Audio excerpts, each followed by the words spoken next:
Good morning, everyone. Good morning. Good morning. It is so great to be back with you guys live. I am excited to see all of the progress that you guys have been making and the testimonies that you've shared about how things are going. So it's great to have that. I am excited that you guys are continuing this journey of learning more about your health and figuring out what works best for you.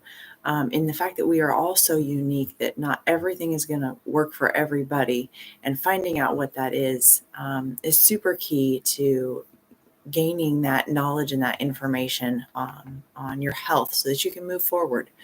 So today I'm excited because we are literally going back to basics. There are so many different extreme workout plans and crazy complex diets and things that we think that will help our health journey, but we don't often start at the beginning. And so we're going to go back to basics and start at the beginning today, talking a little bit about Core 5 Fit's main mission is to have a Christ-centered healthy lifestyle. So when I think of that, some of the things that we're going to talk about today can make you feel a little bit convicted over things that you've done in your past and things that you want to change. So today I want to take some of that conviction and help you move forward. I don't want you to feel the condemnation of shame and guilt that when you hear these things, that it could be difficult to hear. The beauty of conviction is that it's the first step in moving forward. It's the first step in getting ready to start something new. If you are under condemnation, you will feel guilt and shame and like you want to hide under a rock, which is not where we want to be. So as we start to move forward and we feel that conviction of what we're doing, that's the benefit of change and the beauty of it. So when we think of Christ-centered healthy lifestyles, my first question to you is have you put God at the center of your life? And that can be a tough question. There was a friend of mine on Facebook that posted the other day, and she was talking about her past addictions and the past things that she had, and how when she was trying to get out of some of those, there were lots of programs and different steps to follow. But what she realized was that she traded her addiction for a different type of bondage in these programs and into the things that she was doing. And so as we go forward, we don't want to become bound by a specific health workout plan, or we don't want to become bound and so addicted to a certain diet that we can't function and do other things. So I want to read a list of some of the things that I was thinking of that we could be bound by in our health journey as well as our life that really make the Christ-centered version of this so much more appealing, and I'll tell you why.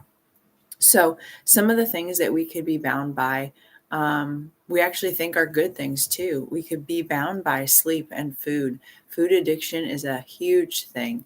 When people are depressed, the amount of sleep that they think that they need or they think that they need to get is unhealthy. We can be bound by our schedules. Are we totally bound by the things that we're doing that are not beneficial, and we're stuck in those? We can be bound by our kids, our husbands, our wives, our spouses, and our relationships. Are we putting them first? Are we exalting them over what we should be, as Christ is our center? You could be bound by your job or jobs, which also relates to money. You could be bound by the fact that you need that job because you need the money. And so therefore you're stuck to those things. And you've traded your center of placing your trust in God into these things. It could also be house and friends and money. So those are the things that we can be bound by, even though we really think of addictions as bounding us. And some of those addictions could be alcohol, drugs, porn, coffee, books, sleep, shopping, games. It doesn't have to be just the things that we think of that are illegal or awful. It can be any of these topics that end up taking our focus. So what I would like you to think about today is really, where does your mind go? What is something within your journey that is really probably has more of a tie to you than you wish it would or that it should? And so I want to read a couple scriptures really quick to kind of solidify that putting Christ at the center of our thoughts, of our thinking, of our actions is really the place to start. So the first one is Matthew 6:33. And it says, but seek first his kingdom and his righteousness, and all these things will be given to you as well. And this goes back to kind of the thoughts. If you go back to the February lives, we talked a lot about our thoughts and what we're thinking on. And if we're bound and addicted to something, I have a guarantee that that's the types of stuff that you're going to be thinking about. And so when I think of seeking first his kingdom and his righteousness, it doesn't say in there that I focus on my schedule or my food and being so obsessive with those that we don't know how to function through the day. The other scripture I wanted to read is Matthew 37 through 39. And it says, love the Lord your God with all your heart, with all your soul, and with all your mind. This is the first and greatest commandment. And the second is love your neighbor as yourself. So the first one is are we putting God first? Are we loving him with all of our heart, all of our soul, all of our mind, all of us? Are we giving it all to him? Or are there places that we're hiding because we don't want to show it to him? We don't want him to know that we think those, feel those, act on those things that we think on. And then the second part of that is to love your neighbor as yourself. And for a lot of us, we have to love ourselves first, because if we don't love ourselves, how can you show that love to somebody else? A lot of the times it's hard for us to even want to start an exercise program or start a diet or do something healthy for ourselves because we don't care about ourselves or love ourselves enough to start it and give it time. That putting the kingdom first is really hard when maybe you can't do what you're called to do because of your extra weight on your body, or because that you are struggling to have enough physical capacity to do it. Maybe your mind is so wrapped up in anger and bitterness that it's hard to love others because you can't even love yourself as well. There's so many things that going back to the basics and truly finding your relationship with God is super important. And that's where I really want to talk about the cornerstone today.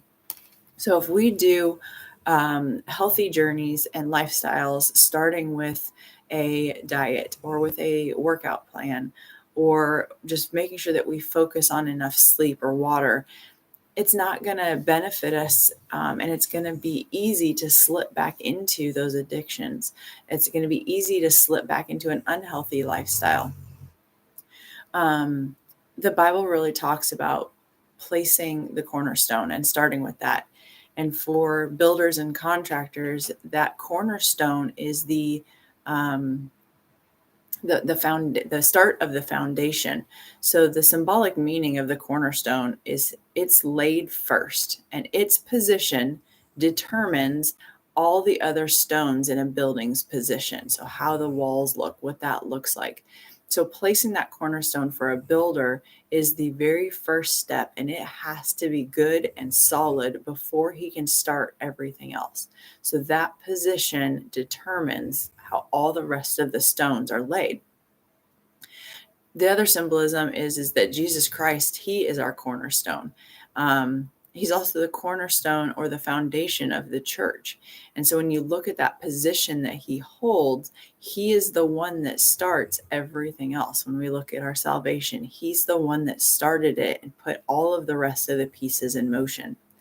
So I ask you today, is he the cornerstone of your health journey, of the way that you think about your health and your health journey?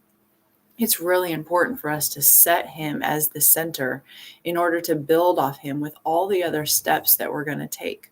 All those other steps can look different for different people, but placing him first as that cornerstone is huge on the amount of success that you will have of not returning to things that were unhealthy, to continue to build on things that are healthy.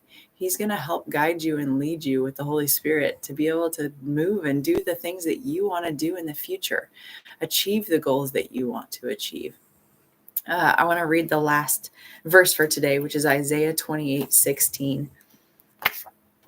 And that says, "So this is what the sovereign Lord says. See, I lay a stone in Zion, a tested stone, a precious cornerstone for a sure foundation. The one who relies on it will never be stricken with panic."